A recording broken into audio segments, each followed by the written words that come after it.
Bismillahirrahmanirrahim. Today's lecture will be very short regarding the types of a solid. Solids, अब आपको पता है कि solid has a definite shape. ठीक है, शेप होती है उसकी, आप उसको देख सकते हैं, आप उसको इवन छू सकते हैं, उठा के एक जगह से दूसरी जगह रख सकते हैं. ठीक है, और अगर आप इसको एक जगह पे रखेंगे तो उसकी शेप चेंज नहीं होगी, उठा के कहीं और रखेंगे तब भी उसकी शेप चेंज नहीं होगी. ठीक है जी, स्पून की एग्जांपल दे दो. अगर आप स्पून ग्लास में रखते हैं तो स्पून ही रहेगा, उठा के टेबल पर रख देते हैं फिर भी स्पून रहेगा, उसने चेंज नहीं होना, उसकी शेप चेंज नहीं होगी. बट देन अब उसके इंटरनल स्ट्रक्चर की अगर हम बात करें तो then there are two types of solids regarding या internal structure of a solid.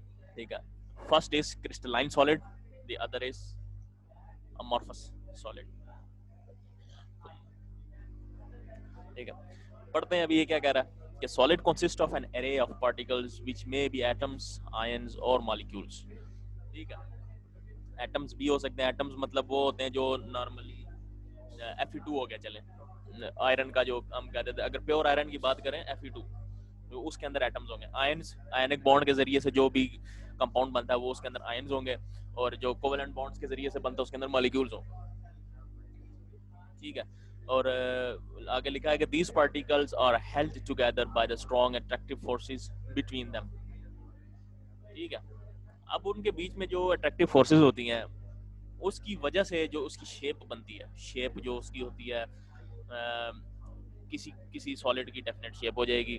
For example repetitive shape हो जाएगी, क्यूबिक शेप है, जिस तरह अभी हमने पिछले लेक्चर में चैप्टर में पढ़ा था NaCl का कि one sodium ion is surrounded by, कितने थे, 6 थे, गालमन 6 थे आई थिंक, क्लोरीन आयंस. ठीक है, उसमें एक दफा मुझे कंफर्म करने दें तो कि मैं आप लोगों को गलत ना बताऊं. आई थिंक सो 6 थे, यस. ठीक है, तो इसमें अब सोडियम क्लोराइड में क्या होगा कि उसकी जो शेप है, अगर आप किसी भी पॉइंट पे किसी भी एंगल पे आप देखें तो सेम ही आपको शो होगी. यानी कि उसका जो मॉलिक्यूलर स्ट्रक्चर है या आयनिक स्ट्रक्चर है, दैट वुड बी, उसको आप कहते हैं ज्योमेट्रिकल शेप, या that shape is repetitive, that shape is definite. ठीक है, उसको हम इजीली स्टडी कर सकते हैं. ठीक है, एंड बिकॉज ऑफ दैट उनके फिर दो आगे से हम सब डिवीजन कर देते हैं कि हाँ आया कि these molecules are arranged in a particular way or these molecules are just laying around there. ठीक है, तो you can recognize solids into two major groups based on their macroscopic appearance. This is based on arrangement. अब देखें बहुत सारे solids होते हैं जो बड़े, अगर आप उसको गौर से देखें तो क्रिस्टलाइन सी स्ट्रक्चर लगती है, मतलब क्रिस्टल से लगते हैं और साथ में उनकी कोई डेफिनेट शेप होती है. ठीक है, अगर आप उसको तोड़ते भी हैं तो आप उसको पता चल जाता है, वो अपनी शेप के मुताबिक ही टूटते हैं. ठीक है, अच्छा, arrangement of solids. Now first of all, जिस तरह मैंने आपको बताया था कि हम उसको दो ग्रुप्स के अंदर डिवाइड कर देते हैं, crystalline solids and amorphous solids. First of all, crystalline solids. Crystalline solid is a solid that is composed of orderly repeating three-dimensional arrangement of particles. क्या क्या है? Orderly repeating three-dimensional, यानी कि एक जैसा ये ऑर्डर हर जगह पे अगर आप जाएंगे तो वो दोबारा रिपीट होता जाता है. That is called the crystalline solid. ये वाली एग्जांपल आप लोगों ने ऐसे याद करनी है जिस तरह आपको पहला कलमा याद है. ठीक है, ये वाली क्रिस्टलाइन सॉलिड्स, अमॉर्फस सॉलिड समझ लें कि हर पेपर में आता है, नेक्स्ट में भी आता रहेगा, और आप अपने बच्चों को भी बताते ना कि ये आएगा. ठीक है, जो का पार्ट आगे क्या लिखा हुआ है कि this means a crystalline solid has a well defined shape because of the orderly arrangement and crystalline solids have sharp melting points. अब बिकॉज उनकी जो शेप है वो बड़ी ऑर्डरली है, साथ में रिपीटिंग है. ठीक है, तो जिसकी वजह से जो इनका मेल्टिंग पॉइंट एक तो होता है फिक्स्ड, दूसरी बात ये कि शार्प होता है. शार्प का मतलब बहुत ज्यादा होता है, मतलब काफी ज्यादा होता है. जैसे सोडियम क्लोराइड NaCl, मैंने अभी आपको एग्जांपल दी उसकी कि एक आयन जो है that is surrounded by 6 chlorine ions. ठीक है, इसी तरह अब चूंकि यही काम हर एटम के साथ है हर आयंस के साथ है, तो हम उसको कह सकते हैं कि दैट सॉलिड या sodium chloride is orderly and repeatingly three dimensional arrangement of particles. कौन कौन से पार्टिकल्स है? सोडियम एंड क्लोराइड या क्लोरीन आयंस। ठीक है।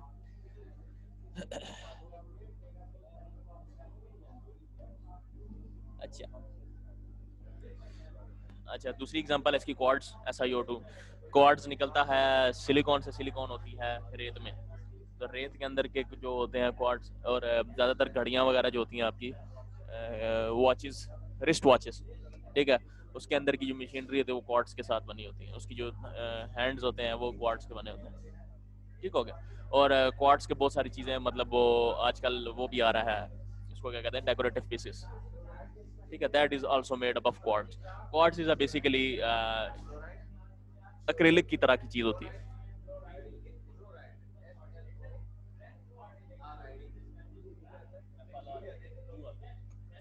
अमॉर्फस सॉलिड, अब आ जाता है, हम नेक्स्ट पे आ जाते हैं। फर्स्ट ऑफ ऑल हमने क्या पढ़ा? Crystalline solids. Now amorphous solid. An amorphous solid is the one that lacks ordered arrangement of its particles. ठीक है, अब जिसके अंदर कोई अरेंजमेंट या कोई दोबारा से मतलब रिपीटेटिव चीज नहीं आ जाती, that will be called as amorphous solid. Example, इसकी डेफिनेशन क्या कहती है? सबसे पहली लाइन इसकी डेफिनेशन मैंने लिखी हुई है कि an amorphous solid is the one that lacks ordered arrangement of its particle, यानी रैंडम सी होगी, कुछ भी हो सकता है, जिसकी वजह से क्या होता है कि these solids are generally soft होते हैं, plus they do not have a specific melting points. ठीक है, ठीक है, if they do not have any well defined arrangement of its particle, they do not melt at a definite temperature। ठीक है, और अगर आप उसको हीट करेंगे तो वो नरम होता जाएगा, मेल्ट नहीं होगा। ठीक है, जिस तरह अगर आप प्लास्टिक की एग्जांपल ले लें, तो आप उसको हीट करते तो वो नरम हो जाता है, अगर आप उसको छोड़ देंगे तो दोबारा से वो ठीक हो जाएगा। लेकिन अब क्या होगा कि जब वो नरम होने की वजह से उसकी जो डिफॉर्मेशन आ गई, उसके अंदर की जो शेप में चेंजेस आई, वो उधर की उधर ही रह जाएंगे। ठीक है, लोहे को आप जितना मर्जी गर्म कर लें, उसने दोबारा उसी शेप के अंदर रहना है, उसने अपनी शेप चेंज नहीं करनी। ठीक होगा। Second example would be glass, शीशा। ठीक है, that is also an example of amorphous solid. अब जब ग्लास को हम किसी दूसरी शेप्स के अंदर कन्वर्ट करते हैं, तो उसको हम हीट करते हैं, इतना हीट करते हैं कि वो सिर्फ नरम हो जाता है, जिसकी वजह से हम उसको बेंड करके, टेढ़ा करके, तो हम उसको मुख्तलिफ शेप्स के अंदर ले आते हैं। ठीक हो गया। अमॉर्फस सॉलिड्स आर दो सॉलिड। अच्छा, इसकी जो डायग्राम है वो आपकी बुक्स के ऊपर पेज नंबर 98 के ऊपर बनी हुई है। ठीक है, A and B. First diagram है वो हेक्सागोनल शेप जो है 6 साइडों वाली, that would be given as quartz glass. दूसरे का क्वार्ट्ज क्रिस्टल है। जो दूसरा है, जो ग्लास है, बेसिकली वो उसकी ऑर्डरली अरेंजमेंट नहीं है, तो जिसकी वजह से हम उसको कहते हैं वो अमॉर्फस सॉलिड है। ठीक है, ये एक छोटा सा टेबल है, ये फिल करना था आप लोगों ने, तो ये बुक्स के ऊपर ही आप लोगों ने फिल करना है, ये आप लोगों का होमवर्क है छोटा सा। ठीक है, ये पेज नंबर 98 के ऊपर ही ये वाला एक टेबल दिया हुआ है, और इस टेबल के ऊपर कुछ जो ब्लॉक्स है वो गिवन नहीं है, तो आप लोगों ने वो चीजें एंटर कर देनी है। जिस तरह लेफ्ट साइड पे अगर आप देखें क्रिस्टलाइन सॉलिड्स में उसने लिखा हुआ है possesses well defined arrangement of particles। अब राइट साइड पे उसने ब्लॉक छोड़ा हुआ है, अब इसका ऑपोजिट ही आपने उधर लिखना है। जिस तरह अगर लेफ्ट साइड पे क्रिस्टलाइन का लिखा हुआ है कि if they possess well defined arrangement of particles, then the amorphous solid should not possess the well defined arrangement, यानी कि it should lack well defined arrangement of particles। इतनी सी बात है। अब थर्ड सेकंड है, सेकंड लाइन में उसने amorphous solid की इसने एक एग्जांपल दी हुई है कि have non repetitive arrays of particles. अब अमॉर्फस सॉलिड्स में आपको पता है कि जब पार्टिकल जो है वो नॉन रेपिटेटिव यानी कि रैंडमली उनकी अरेंजमेंट होती है, तो क्रिस्टलाइन में तो रेपिटेटिव होती है, तो आपने इधर से नॉन हटा देना है, बाकी वही आ जाएगा have a repetitive arrays of particles. फिर लास्ट में अमॉर्फस सॉलिड का ही उन्होंने दिया हुआ है ब्लॉक में कि melts over a wide range of temperature. Amorphous solid का वाइड रेंज ऑफ टेंपरेचर था, क्रिस्टलाइन का एट अ स्पेसिफिक टेंपरेचर या फिक्स्ड टेंपरेचर, तो melts over a fixed temperature, that's it. इतनी सी बात आपने लिखनी थी, और ये आप लोगों ने बुक्स के अंदर लिख लेना। यहाँ तक कोई क्वेश्चन है अगर आपका? तो कर लें। अभी वैसे एक टॉपिक रह गया, मैं सोच रहा था कि मैं आज ही आपको करवा दूं, फिर नेक्स्ट लेक्चर में आपको रिवीजन करा के तो फिर उसके बाद लेक्चर खत्म, या अपने चैप्टर अपना खत्म कर दें, फिर उसके बाद इंशाल्लाह आगे नेक्स्ट देखेंगे। ठीक है, इसके बाद है, यहाँ पर मैं लिख देता हूँ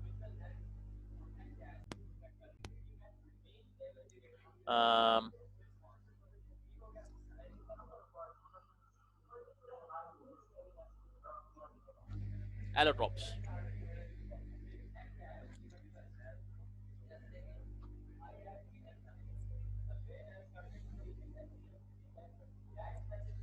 ठीक हो गया, इसकी मैं यहाँ पर सिर्फ डेफिनेशन लिख देता हूँ, बाकी मैं समझा देता हूँ आप लोगों को। ठीक है, ये छोटा सा, बिल्कुल छोटा सा टॉपिक है। यहाँ पर लिखेंगे हम the different forms of an element, different forms of N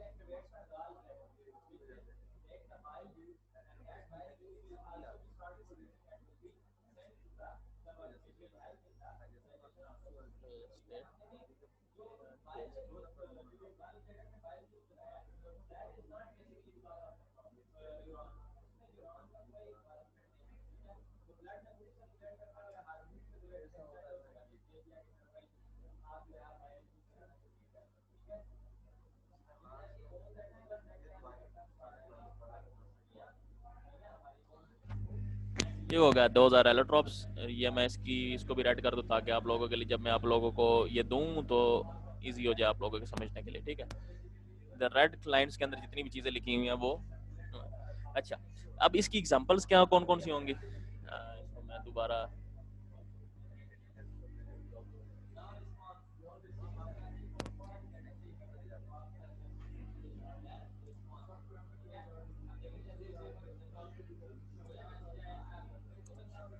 carbon का आगे से, अच्छा मैं अभी ये समझाता हूँ आप लोगों को, अभी ये परेशान ना हो कि ये है क्या।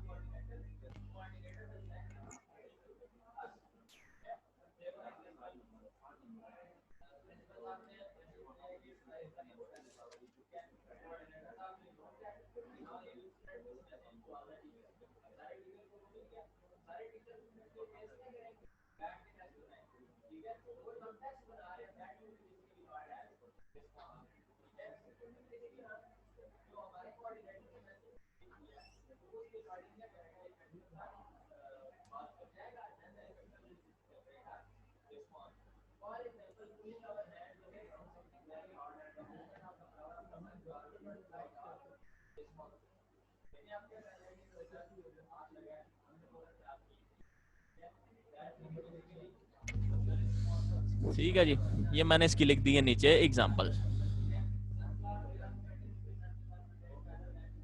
इसकी अभी डायग्राम जो है बुक्स के अंदर बनी हुई है, पेज नंबर 99 पे। अब ये, अब देखें व्हाट आर एलोट्रॉप्स। मैं पहले आप लोगों को देख लूं,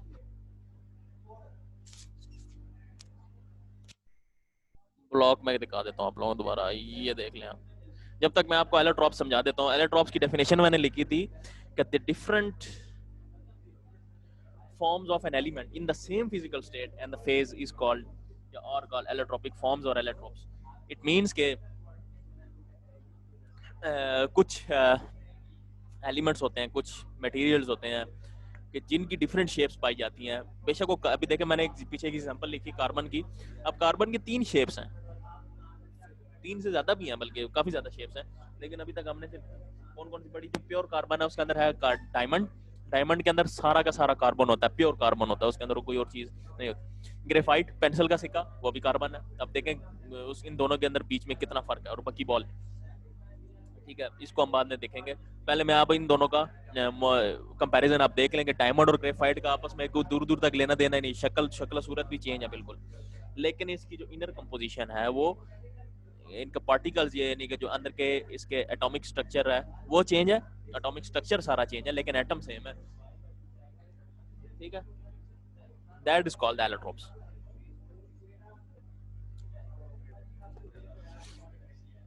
ठीक हो गया। अब आपको एक और चीज बताता चलूंगा। Diamond basically is the hardest known substance to man. यानी कि सबसे सख्त जो सब्सटेंस है या सबसे सख्त जो एलिमेंट है वो ये है डायमंड है, बना हुआ कार्बन से ही है। ठीक है, अगर आप ग्रेफाइट में आएंगे तो सिक्का, जो पेंसिल का सिक्का होता है बेसिकली, उसके अंदर भी काफ़ी सारी चीज़ें और डाली जाती है उसको सख्त करने के लिए, लेकिन ग्रेफाइट खुद एक बजाते खुद बहुत ही नरम सा एक एलिमेंट है। ठीक है, वो भी सारा का सारा कार्बन से ही बना हुआ है। अब डायमंड क्यों ज़्यादा सख्त है? Because carbon atom is bonded to 4 others, यानी कि 4 के 4, एक कार्बन है वो 4 और कार्बन के साथ जुड़ा हुआ है, फिर अगला एक कार्बन वो अगले 4 के साथ जुड़ा हुआ है, तो ये बिल्कुल टाइटली बाउंडेड कार्बन स्ट्रक्चर है पूरा। ठीक हो गया। अब क्यों, इस वजह से फिर वो क्या हो गया उसका बहुत ही ज्यादा स्ट्रॉन्ग और हार्डेस्ट मटेरियल है इस पूरी दुनिया में जो अभी तक हमने फाइंड कर चुके हैं। क्या पता इससे भी ज्यादा हो, लेकिन अभी तक जो भी फाइंड किया हुआ वो यही है। अब ग्रेफाइट क्यों इतना ढीला है? क्योंकि वो लेयर्स के अंदर पाया जाता है। ठीक है, एक लेयर बनेगी कार्बन की, फिर उसके बाद दूसरी लेयर बनेगी कार्बन की। अब एक लेयर और दूसरी लेयर आपस में स्लाइड डाउन कर सकती हैं, जिसकी वजह से वो आराम सुकून से मतलब उसको हम कहते हैं कि नरम है। ठीक है, वो उसको अगर हम हाथों से भी तोड़ना चाहे तो टूट जाता। ठीक हो गया। अब क्योंकि लेयर्स हैं तो लेयर्स आपस में स्लाइड डाउन एक दूसरे के ऊपर स्लाइड कर सकती हैं, दैट इज व्हाई वो नरम है। ठीक हो गया। अब बेसिकली यही और बाकी बॉल्स के अंदर भी है कि वो थोड़ा सा बॉल की शेप में होता है, और अंदर की जिस तरह बॉल नहीं होती, जिस तरह बाहर प्लास्टिक की होती है, अंदर से हॉलो होती है, खाली होती है बिल्कुल। तो बेसिकली वो इस तरह बकी बॉल भी ऐसा ही है, सिर्फ और सिर्फ सरफेस के ऊपर ही कार्बन एटम्स लगे हुए हैं, अंदर से सारा हॉलो है। अब ये सारे के तीनों चीजें, ग्रेफाइट, डायमंड और buckyball, these all three are made up of carbon. अब एक ही एलिमेंट से बने हुए मुख्तलिफ शेप्स हैं, मुख्तलिफ फिजिकल प्रॉपर्टीज हैं, मुख्तलिफ फिजिकल स्टेट्स हैं, then those are called the allotropes. Definition आप दोबारा से देख लें इस चीज की आप, the different forms of an element, एक ही एलिमेंट की different forms in the same physical state. ठीक है, तीनों भी सॉलिड्स हैं, लिक्विड्स नहीं है। ठीक है, अब ठीक है, फिजिकल स्टेट उनकी सेम होनी चाहिए। अभी ये देखें ना, कार्बन भी, कार्बन के अंदर डायमंड, ग्रेफाइट और बकी बॉल तीनों के तीनों सॉलिड्स हैं, तो इसीलिए फिर हम इसको कहेंगे कि अगर फिजिकल स्टेट के अंदर तीनों की तीनों फॉर्म्स जो है, सारी फॉर्म जितनी भी हैं वो उनकी डिफरेंट शेप हो, ठीक है, डिफरेंट फॉर्म्स हो, then those are called the allotropes या एलोट्रॉपिक फॉर्म। ठीक है, फास्फोरस में भी आप देख रहे हैं रेड फास्फोरस और वाइट फास्फोरस, बेसिकली वो दोनों फास्फोरस ही होते हैं, लेकिन क्योंकि वाइट फास्फोरस जो है वो सिंगल मतलब वो ये है कि वो सिंगल बॉन्डेड होता है, उसके अंदर ज्यादातर एक ही बॉन्ड। अब मैं आपको इसका कैसे बताऊं, अब अगर ये पेज नंबर 99 पे है तो उधर बना हुआ है। ठीक है, अब जो बेसिकली रेड फास्फोरस होता है वो होती है चेन, पूरी की पूरी चेन होती है, तो चेन की वजह से उसके अंदर कलर आ जाता है। अगर उसको हम सिंगल लें विदाउट चेन, सिंगल एक एलिमेंट या फास्फोरस का एक बॉन्ड से ले लें तो दैट वुड बी वाइट, अगर उसकी चेन बना लें तो रेड। ठीक हो गया, यहाँ तक वो क्वेश्चन है तो मेरे से आप कर लें।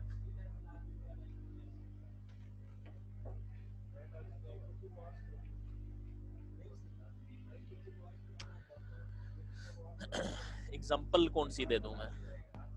एलोट्रॉप्स की एग्जांपल दे दूं। एग्जांपल उसकी मैंने ये बताई थी कि कार्बन के देख लें, सेम स्टेट के अंदर होना चाहिए, फिजिकल स्टेट के अंदर। सेम फिजिकल स्टेट का मतलब अगर सॉलिड्स की अगर हम बात करें तो सॉलिड्स के अंदर उसके तीनों के तीनों या जितने भी उसकी फॉर्म्स हैं वो सारी की सारी सॉलिड्स में होनी चाहिए। अच्छा, और जिस तरह मैंने बताया अभी आपको कि डायमंड जो है that is the hardest material. क्यों? क्योंकि उसके हर कार्बन के साथ 4 और कार्बन जुड़े हुए हैं। ठीक है, यहाँ पर मैं अगर आपको बनाकर दिखाना चाहूँ, एक कार्बन है, कार्बन के साथ 4 बॉन्ड्स कंप्लीट होते हैं, जिस तरह हमने पिछले चैप्टर में पढ़ा था कि एक कार्बन के साथ 4 बॉन्ड लग जाते। अब इसकी जगह हाइड्रोजन कुछ और लगाने में कार्बन लगा दूं, यहाँ पर भी कार्बन, यहाँ पर भी कार्बन, यहाँ पर भी कार्बन। ठीक है, अब इस कार्बन के साथ भी यहाँ पर कार्बन लगा दो, यहाँ पर कार्बन लगा दो। अब देखें इसके 4 पूरे हो गए, इसके 2 हैं, इसके भी 2 ऐसे पूरे कर ले, यहाँ पर कार्बन, यहाँ पर कार्बन। अब देखें यूं करते जाए, आप देखें पूरा का पूरा ये ऐसे बनती जा रही है चीज। ठीक है, and so on so fourth. तो ये देखें कार्बन के साथ कार्बन जुड़ता चला जा रहा है और ये शेप बनती जा रही है जिस तरह ब्लॉक्स बनाते थे।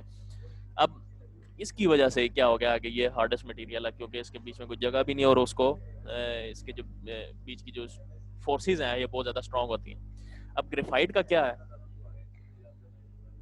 ठीक है, ग्रेफाइट में ये है कि एक छोटी सी लेयर होगी ऐसे करके, ठीक है, इसके ऊपर सारे कार्बन कार्बन लगे होंगे, इस तरह छोटे छोटे कार्बन, ठीक है। इसी तरह उसके नीचे एक और लेयर होगी,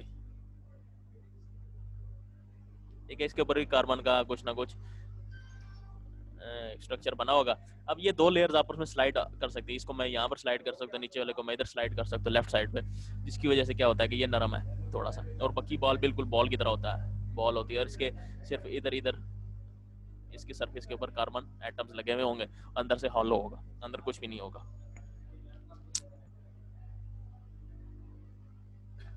ठीक हो गया। अच्छा, क्रिस्टलाइन सॉलिड्स की एग्जांपल मैंने आपको दी थी सोडियम क्लोराइड की, नमक। इसमें यह है कि उसकी जो शेप है वो डेफिनेट है, बिकॉज क्योंकि उसका जो एक आपने पिछले चैप्टर में लास्ट टॉपिक था गालबन, उसका जो बॉइलिंग मेल्टिंग पॉइंट और बॉइलिंग पॉइंट की हमने बात की थी, मेल्टिंग पॉइंट की बात की थी, तो उसमें हमने बोला था कि one sodium ion is surrounded by 6 more chlorine ions, and each chlorine ion is surrounded by 6 sodium ions। तो इसकी वजह से क्या हो गया कि वो उसकी शेप जो है डेफिनेट है, क्योंकि अब एक अगर एक एलिमेंट 6 के साथ घिरा हुआ और अगला हर एलिमेंट 6 के साथ घिरा हुआ है, तो ये अगर आप इसकी शेप देखें तो बड़ी सी डेफिनेट शेप और क्यूबिक शेप बनती है, ठीक हो गया। अच्छा,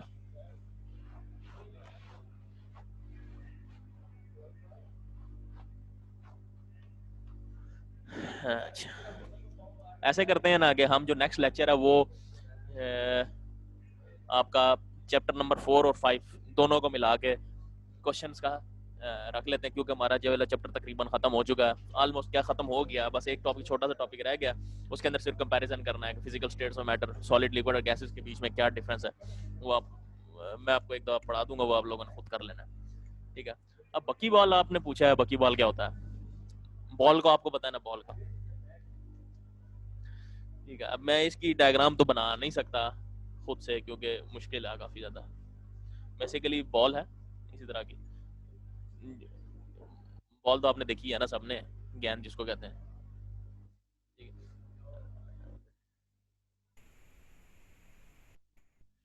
ठीक है, अंदर से हॉलो है, ठीक है, और जो इसकी सरफेस है, सरफेस इसकी बनी हुई है, जिस तरह बॉल है अगर प्लास्टिक की बनी हुई है तो वो प्लास्टिक की बजाय ये कार्बन एटम्स की बनी हुई होगी, ठीक है, that will be called a बकी बॉल, ठीक है। जो उसकी सरफेस है वो बजाय इसके कि प्लास्टिक की बनी हुई हो, ये कार्बन के स्ट्रक्चर के साथ बनी हुई है, जिस तरह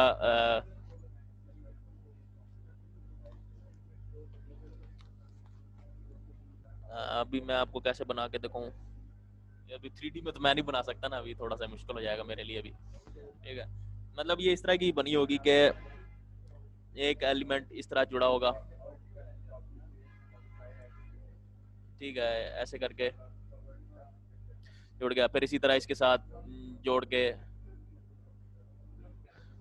यहाँ पर भी जुड़े होंगे कुछ, तो इस तरह का पूरा जुड़ते जुड़ते आपस में मतलब एक बॉल बन जाएगी, जिस तरह आपने वीडियोस भी देखी हो शायद यूट्यूब पे, जिस तरह वो मैग्नेट्स के साथ बनाते हैं, पूरे का पूरा बॉल बना देते हैं, बेसिकली वैसे ही तकरीबन बकी बॉल की शेप भी होती है, ठीक है। और बकी बॉल होता क्या, कार्बन के सारे मिलके या कार्बन की जो बॉन्डिंग है उसके जरिए से बनकर बनता है। क्रिस्टलाइन सॉलिड्स रिपीट कर दूं, क्रिस्टलाइन सॉलिड्स पे आ जाते हैं जी। क्रिस्टलाइन सॉलिड्स देख लें, क्रिस्टलाइन के अंदर ही नाम में उसका गिवन है कि क्रिस्टलाइन मतलब क्रिस्टल्स, और क्रिस्टल्स की आपको पता है कि शेप बड़ी प्यारी सी होती है और डेफिनेट शेप होती है, ठीक है। क्रिस्टल आप जितने भी देखें उनका कोई ना कोई शेप, डेफिनेट शेप होती है, जिसकी वजह से वो खूबसूरत लगते हैं, ठीक है। तो उसका अगर हम बात करें तो क्या होता है कि crystalline solid is a solid that is composed of orderly और रिपीटिंग। अब इसका ये मतलब है कि जितने भी उसके अंदर के एलिमेंट्स हैं, जितने भी उसके अंदर के मॉलिक्यूल्स हैं, आयंस हैं, या उसके कुछ भी उसके अंदर के जो एटम्स हैं, ठीक है, उनकी जो अरेंजमेंट है वो इस अंदाज से हुई है कि वो अरेंज हुए हैं, ऑर्डर में अरेंज हुए हैं, ठीक हो गया। लेकिन अगर आप अपना कमरा बड़ा, अपनी जितनी भी चीजें वो अपनी अपनी जगह पे रखेंगे तो आपको बड़ा खूबसूरत सा नीट एंड क्लीन लगता है, ठीक है।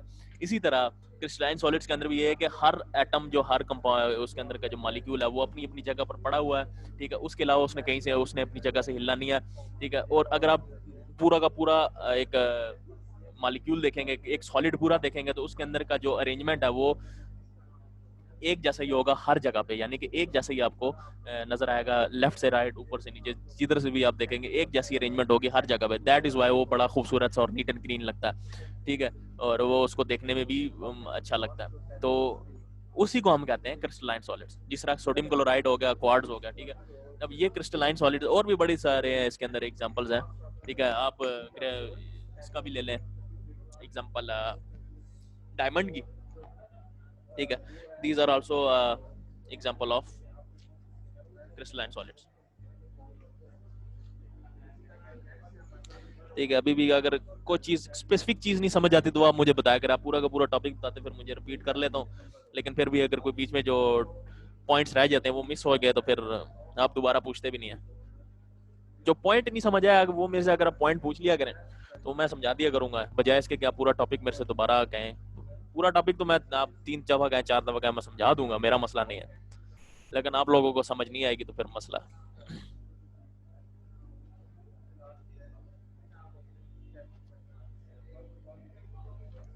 Yeah, any more questions?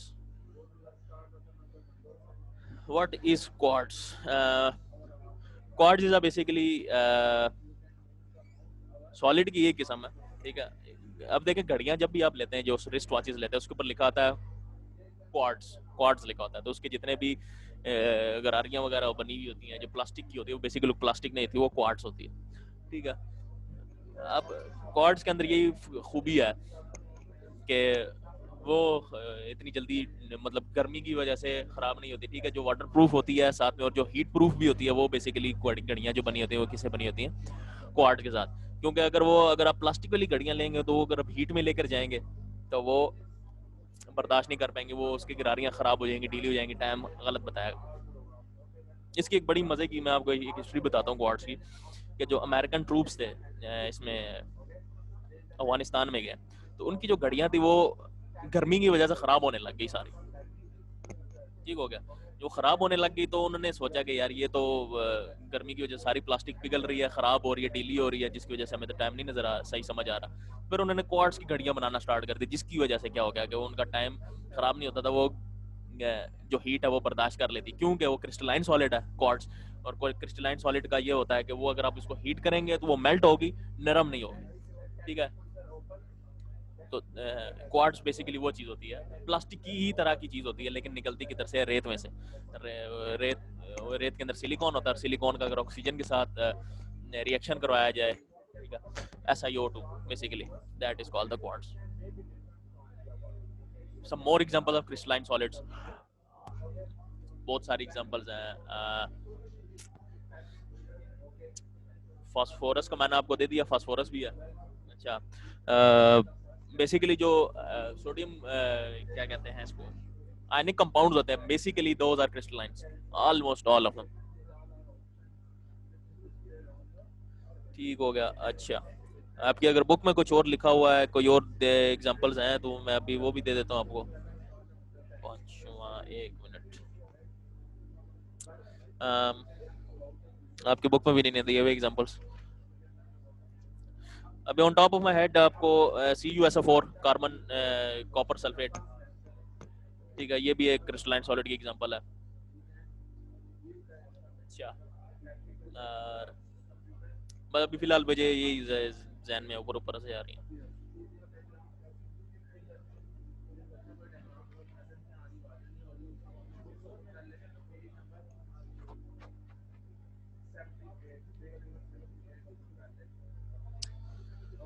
अच्छा, क्रिस्टलाइन सॉलिड्स, ठीक होगा।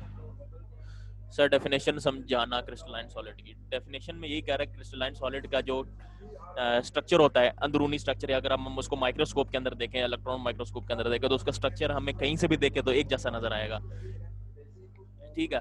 फॉर एग्जाम्पल अगर मैं ये वाला स्ट्रक्चर बनाऊं, 3 मिनट रह गए लेकिन चले मैं बना देता हूँ।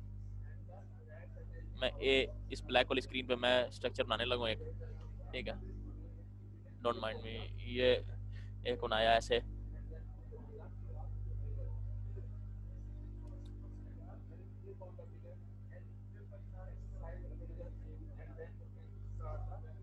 ठीक है, एक मैं इस तरह की बनाता जा रहा हूँ।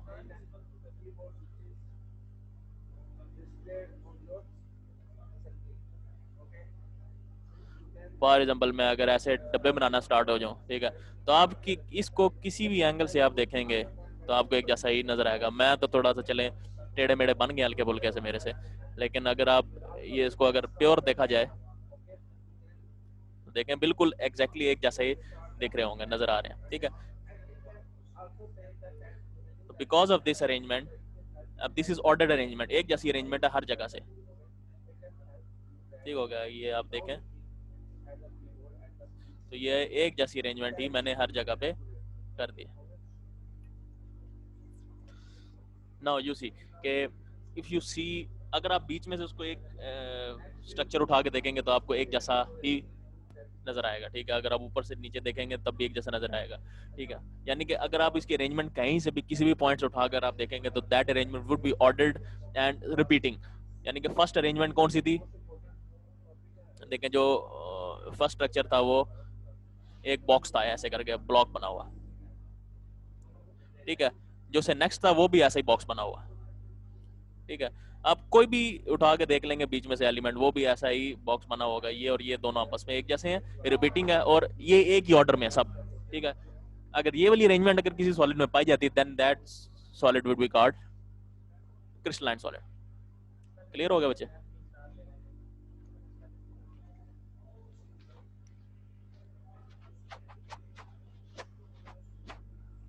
Only may be 2 minutes remaining in our lecture.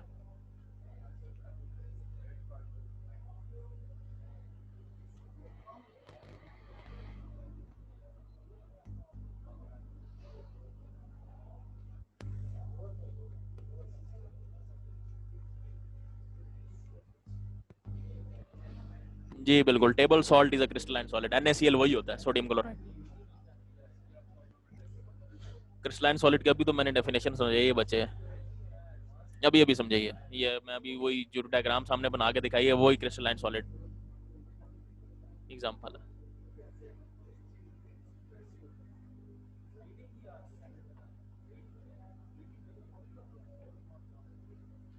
एक crystalline solid is solid that is composed of orderly and repeating 3 dimensional arrangement of particles. यानी कि अब सॉलिड जो है 3 dimensional होता है ना, वो 2D तो नहीं होगा। 2 dimensional का मतलब जिस तरह बिल्कुल सीधा साधा जिस तरह हम ड्राइंग करते हैं अगर बोर्ड के ऊपर, तो that would be a 2 dimensional।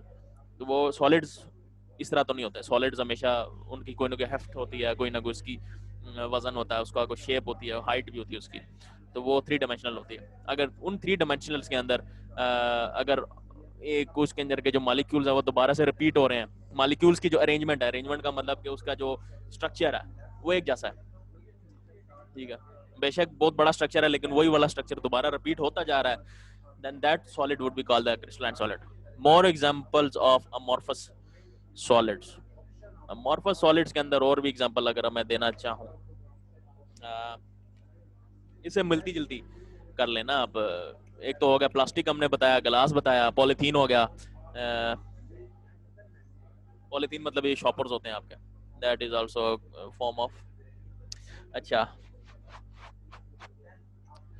और भी भाई अभी फिलहाल टॉप ऑफ माय हेड यही है मेरे पास एग्जांपल्स।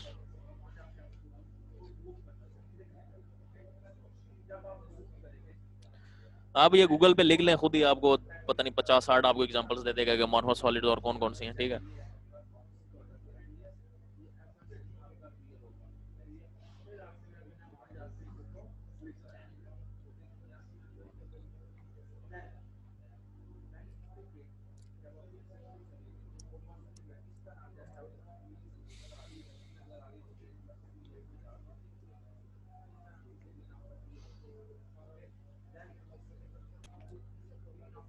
हमारी क्लास का टाइम खत्म हो चुका है। इससे पहले कि मैं लेक्चर खत्म कर लूँ, इससे पहले रिकॉर्डिंग खत्म हो जाए, तो मैं ये इसको लेक्चर खत्म करता हूँ।